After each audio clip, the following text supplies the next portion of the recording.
সৃষ্টিকর্তা আমাদের কিছু দেন, তখন এত বেশি পরিমাণে দেন যা আমরা তা চিন্তাও করতে পারি না।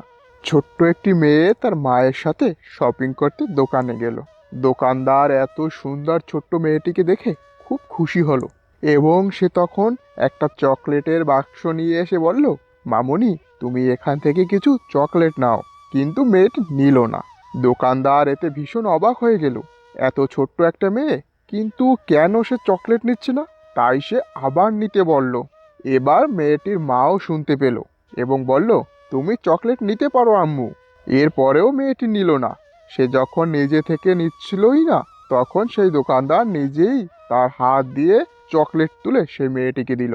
এবার মেয়েটি চকলেট নিল এবং সে তার দু হাত ভর্তি চকলেট পেয়ে খুব খুশি হলো।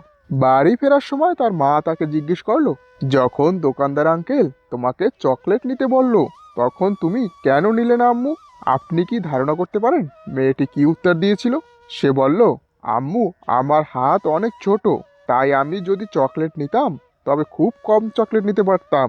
কিন্তু আঙ্কেল যখন দিল, তখন সে তার বড় বড় হাত দিয়ে দিল।